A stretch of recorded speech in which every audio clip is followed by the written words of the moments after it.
Hello everyone, welcome back to another deep dive into the mysterious and the unexplained. Today, I have a collection of unsettling tales connected by the thread of small-town secrets, strange disappearances, and moments that test how we see the world around us. Settle in, and let's begin. Story 1. The Man Who Polished His Car. Growing up in a tiny, quiet village, you learn a lot about your neighbors without really trying.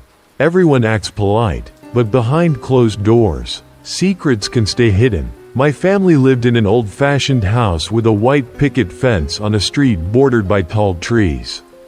There were maybe a dozen homes on our road, including the one that belonged to Mr. Collins, and his house stood out like a polished diamond in a dusty mine. Mr. Collins was wealthy. His property looked bigger, newer, and more perfect than the surrounding older cottages. He kept the grass trimmed and the windows sparkling. Even more noticeable was his shiny black sports car, the type you usually only see in fancy magazines. Every weekend, you could find Mr. Collins outside polishing that car like it was made of gold. He barely spoke to anyone, but if you peeked through the window, you'd see him scrubbing and buffing for hours. Sometimes I watched him from behind our curtains, puzzled over how someone could love a car so much. In contrast, Mrs. Collins was warm and friendly. She would wave or chat with me whenever I passed by, often sharing homemade cookies. Their little 2-year-old daughter, Stacy, was a ball of giggles, toddling around in their neat yard. Seeing them together brought a spark of life to our typically quiet street. Then one day, Mrs. Collins and Stacy were gone. The police came, asking if any of us had seen them. Mr. Collins claimed his wife had run off with their child. Everyone was shocked, but we didn't see or hear anything suspicious. Days became weeks, then months. Still no sign of them. Rumors spread. Had she really run away with another man? Or had something terrible happened? Each time I walked by Mr. Collins's house, I felt a chill. He kept polishing that black car, though it started feeling more like he was distracting himself from a sinister secret. Over time, certain odd details appeared. My father noticed that Mrs. Collins's white Jeep, which had been sitting in the garage, vanished without explanation. Why leave a vehicle behind if she had fled? And after that, Mr. Collins's behavior grew even stranger. He rarely went outside. The car collected dust, and the yard turned messy. One night, we heard a loud crash from the Collins property. My father went over with a flashlight. Through our living room window, I saw him knock on the Collins door and wait. Finally, Mr. Collins answered, looking pale as a ghost. Inside, my father glimpsed something disturbing, a pot of bubbling liquid on the stove. And next to it, a gun on the counter. The scene was so strange. It made my father's stomach churn.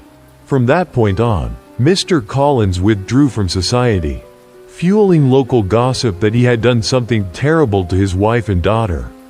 No hard evidence ever surfaced, but the fear lingered. As I grew older, I moved away, but the memory stuck. I still think about Mrs. Collins and Stacy, hoping that wherever they ended up, they found safety. And I still remember the chill I felt whenever I saw Mr. Collins polishing that sleek black car, as if it was a symbol for everything he refused to face. Story 2.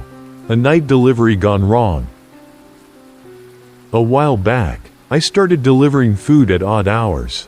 Most of my nights were predictable: pick up, follow the GPS, deliver, repeat. But one job took me down unfamiliar roads after midnight. My navigation led me into a neighborhood that felt off from the start, twisting lanes, very few streetlights, and tall old houses spaced far apart. Every turn seemed to confuse my GPS. The map kept recalculating, as if the roads themselves were shifting. My anxiety grew, but I pressed on for the sake of the order. Finally, the voice on the GPS said, "You have arrived." I pulled up to a shabby, 2-story house. Its windows were broken, paint peeled from the siding, and the yard's grass towered almost to my waist. It looked abandoned. My first instinct was to drive away. But duty called. Maybe someone still lived there in poor conditions. I got out, carrying the food. The silence weighed heavily, as if the night itself was holding its breath. The porch creaked beneath my feet. The door was slightly ajar. "Hello?" I called, my voice echoing. No response. A rustling behind me made me glance around. I noticed shadowy figures sliding out from behind trees and the corners of neighboring houses. My heart jackhammered. I tried to retreat, but they surrounded me, each wearing a plain, white mask with no features, just blank porcelain. In pure shock, I dropped the bag of food. One figure reached out, the hand cold as ice on my arm, and yanked me into the dark foyer. No one spoke. Their masked faces were eerily silent.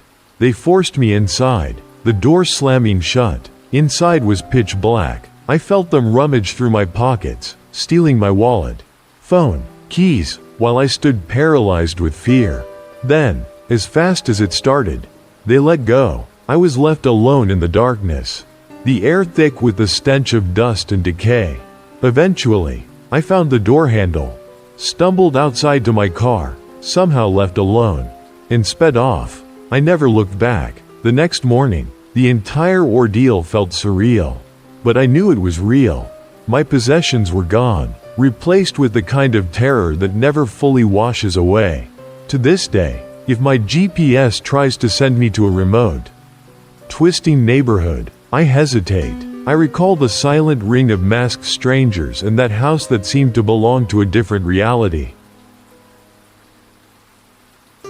Story 3. A Hospital Request. During another period of my life, I worked as an orderly on the night shift at a hospital. The basement was my usual place to hang out when things were slow, though I tried not to think too much about the morgue next door. Once, around midnight, I sat chatting with a coworker in our tiny, windowless office. The hallway was quiet until we heard soft, steady footsteps. A strange man, pale and dressed in outdated clothes, paused at our doorway. We guessed he might be from a funeral service wanting to pick up a body. But his request was bizarre. "Can I pay you to let me spend an hour alone in the morgue with the bodies?" My coworker and I exchanged alarmed looks. This was not normal. We refused, reminding him it was against hospital policy. His face twisted with some unreadable expression, anger, desperation. Then he slowly walked away.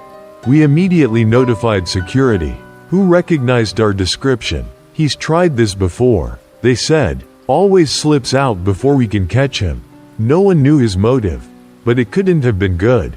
After that, I couldn't pass the morgue without recalling his cold gaze and imagining what sinister purpose he might have had. Story 4. Hunting in the Pine Barrens. In 2019, my father and I ventured into the Pine Barrens for a night hunt. I was just 13, excited about bonding with my dad under the stars. Yet, something about that stretch of pine trees felt wrong.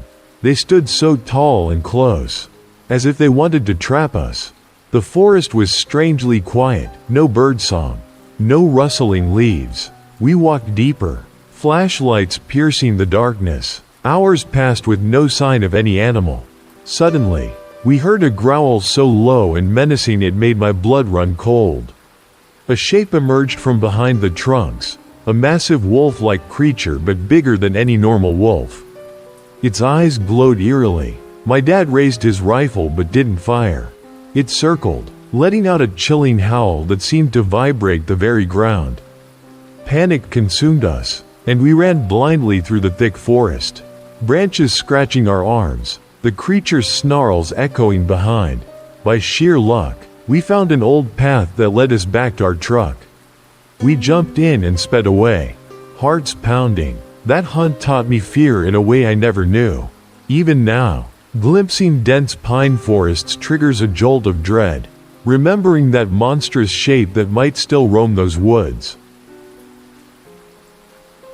Story 5. Robbed at the gas station. Around that same time, I started working at a gas station on the outskirts of town. My boss always said to be extra vigilant during late shifts. You never know who might show up. One quiet night, about 2:30 a.m., I was double-checking the cash drawer, figuring I was safe in our mostly empty station. Out of nowhere, the front door burst open with a loud bang. A wild-eyed stranger staggered in, clothes stained, hair tangled. He locked onto the cash I was holding. My stomach twisted in sudden fear. Before I could react, he lunged, snatched the money, and bolted. Shock gave way to anger, and I found myself chasing him outside. He was clearly on something, his legs were wobbly, and he didn't get far. I called 911, trailing him at a cautious distance. Soon, sirens flared, and the police cornered him. They recovered the stolen bills, told me the man was homeless and high, and praised me for calling them instead of confronting him dangerously. I remember feeling shaky afterward, the reality sinking in that I could have been seriously hurt. It reminded me that sometimes a single reckless moment can forever alter your sense of security. Story 6. Near death on the camping trip. Once, I went on a camping trip with friends, Devin, Bethany, and Seth. We were college students needing a break from exams. We drove down a forest road late at night, excited for a weekend of roasting marshmallows under a starry sky. Suddenly, a sharp curve caught Devin by surprise. The car slipped on wet pavement, screeching tires, chaos, and a spine-jarring impact with a tree. Next thing I knew, we were out of the car. Looking back at the wreck, my head throbbed with confusion. Then I spotted the impossible. Our bodies still inside the vehicle, unconscious, some of us bleeding. It looked like we were on the brink of death. It felt as if we were ghosts, stuck outside ourselves in that dark, silent forest. Time seemed to stretch on, terror creeping through us. Eventually, my vision faded. I woke up in a hospital bed days later. The accident confirmed, but no one believed we'd had a shared near-death experience. It left me with a strange perspective on life, a reminder of how fragile our existence is, and how close we came to drifting away for good. Story 7. A horrifying bush discovery.